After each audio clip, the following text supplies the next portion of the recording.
The unfinished story, why your pain might be your greatest preparation. Welcome to Soft Girl Era, the sacred space where strong Black women unlearn survival, rediscover softness, and reclaim the joy, rest, and freedom they deserve without guilt, without apology, and without explanation. I'm your host, LeAnne Dolce, pronounced Dolce, like sweet softness whispered in French. And I'm your guide from burnout to boundaries, from doing to being, from strong to soft, and loving every second of it. Today's conversation was sparked by someone whose life reads like a manifesto on resilience. Damone Mack is a barber, a father, a survivor of abuse and homelessness, and someone who is now pursuing a counseling degree to walk alongside others still fighting battles they once fought alone.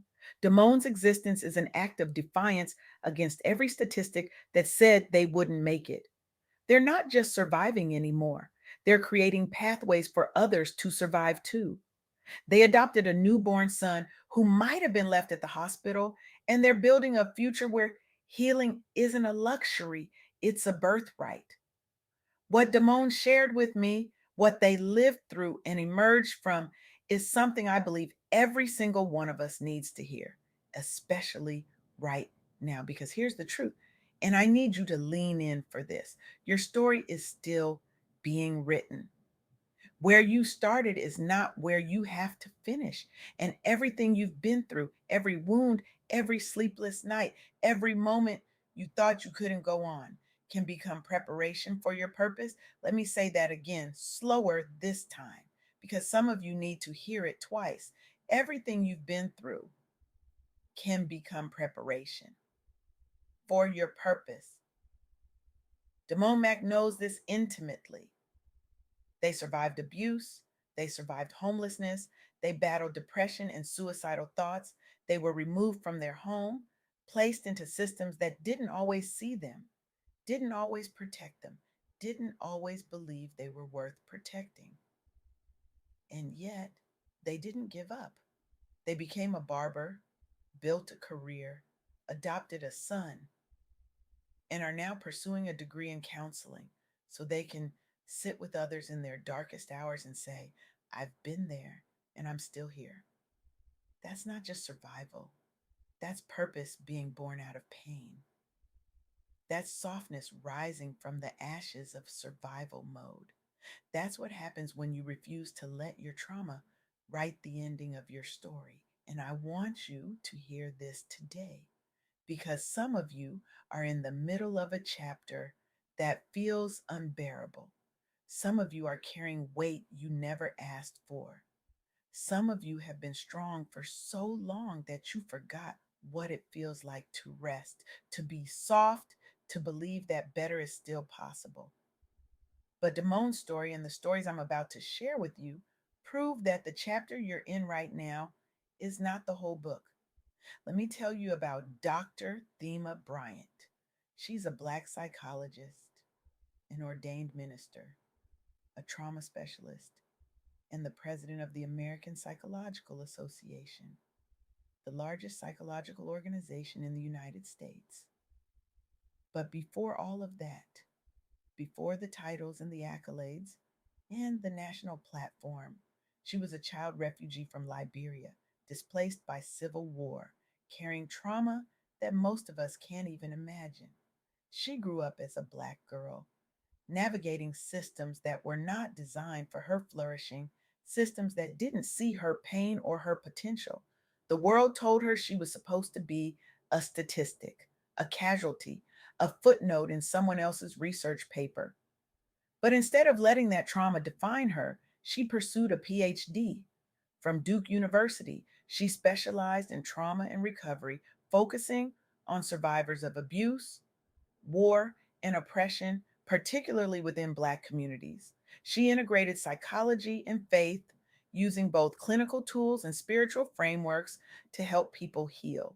And now, as APA president, she's influencing national conversations about trauma, mental health, and social justice. She's teaching the world that surviving trauma is not the end of the story. Survivors can lead, survivors can teach, survivors can transform the very systems that once failed them. Dr. Bryant's life is proof that your starting point, war, trauma, displacement, does not determine your end point.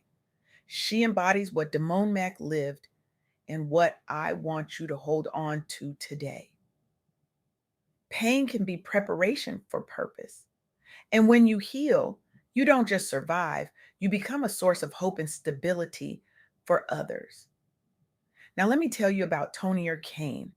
Tonier is a Black woman who survived childhood abuse, long term homelessness, incarceration, and substance use.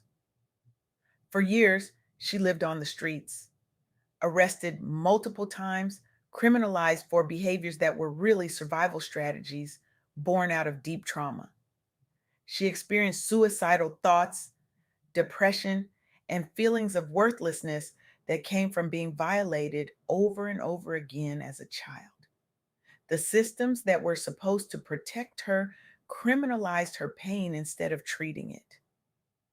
But then she entered trauma informed treatment, treatment that didn't just address her symptoms, but the root causes of her pain. She participated in comprehensive recovery programs that integrated mental health support, substance use treatment, and stable housing. And then she did something extraordinary. She used her lived experience to become an educator and consultant, training professionals on how to serve trauma survivors with dignity and respect. She founded organizations focused on recovery and resilience for women with histories of abuse and homelessness. Today, Tonier is an international speaker and consultant on trauma informed care, influencing policy and service delivery around the world. She tells her story widely, emphasizing that if she had given up, she would never have discovered the purpose hidden in her pain. Tonier's journey is a mirror of what Damone Mack experienced: abuse, homelessness, depression, systems that criminalize pain instead of treating it. But both of them refused to give up. Both of them chose healing. Both of them are now giving hope to others. And then there's Steve Pemberton. Steve is a Black man and former foster youth who survived severe abuse, instability, and neglect in the child welfare system. He was removed from his home, placed into foster care where he suffered more abuse, and lived through multiple placements with little expectation from the system that he would succeed. He faced racial discrimination and low expectations as a Black boy in foster care and later as a young man trying to build a career. The world told him he was disposable, forgettable, unworthy of investment, but Steve focused intensely on education as a pathway out of his circumstances. He became an honor student, pursued college, and sought out mentors who believed in his potential despite his background. He committed to breaking the cycle of trauma by becoming a present, nurturing father and advocate. And today, Steve Pemberton is a senior executive in corporate America, including executive positions at Walgreens and WorkHuman. He authored the memoir A Chance in the World, which chronicles his journey from abuse and foster care to purpose and leadership. He's now a leading voice on the importance of stable, loving homes and mentorship for vulnerable youth. Steve's story parallels Damone's experience of being removed from home, navigating systems, and finding purpose in supporting young people and families. Steve became the father he never had. Damone adopted a son who needed a home. Both of them turned their pain into a promise to the next generation. So, what do all of these stories have in common? What do Dr. Thema Bryant, Tonier Kane, Steve Pemberton, and Damone Mack all share? They all refused to give up. They all recognized that their pain could be preparation for purpose. And they all chose hope and healing, which positioned them to give hope to others. That's the message I want you to walk away with today. That's the truth I want you to carry in your bones. Your story is still being written. Where you started is not where you have to finish. Everything you've been through can become preparation for your purpose. And when you heal, you don't just survive, You become a source of hope and stability for others. Now, I know some of you are sitting there thinking, LeAnne, you don't understand. I'm tired. I've been strong for too long. I don't know if I have anything left. And I hear you. I see you. But here's what I need you to know: softness is not weakness. Choosing to heal is not giving up. Asking for help is not failure. In fact, it's the bravest thing you can do. Because when you choose healing, you're not just changing your own story, you're changing the story for everyone connected to you: your children, your community, the young person who's watching you, wondering if they should give up too. Damone Mack didn't just heal for themselves, they healed so they could adopt a son. They healed so they could pursue a counseling degree. They healed so they could walk alongside others who are still in the fight. Dr. Thema Bryant didn't just heal for herself. She healed so she could become APA president and influence national conversations about trauma and mental health. Tony Kane didn't just heal for herself, she healed so she could train professionals around the world on how to serve trauma survivors with dignity. Steve Pemberton didn't just heal for himself, he healed so he could become a father, a leader, and an advocate for foster youth. And you, when you heal, you won't just survive, you'll become a source of hope and stability for the next generation. So here's what I'm asking you to do: stop treating your painful chapters as the end of your story. Reframe your trauma, your setbacks, your depression as chapters, not conclusions. Start asking, what might this be preparing me for? Instead of, why is this happening to me? Take one concrete step toward healing and purpose. For some of you, that might mean scheduling a therapy or counseling appointment. For others, it might mean enrolling in a program, certification, or class that moves you toward your calling. It could also look like mentoring a young person, offering stable support the way Damone did for their son.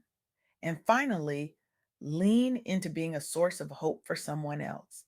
Identify at least one person, a younger colleague, a teen, a community member who needs encouragement, guidance, or stability, and intentionally show up for them.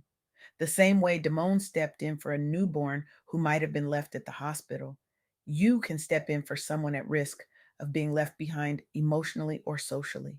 Here's the challenge, and it's simple but profound: do not give up, and do not let the people connected to you give up either.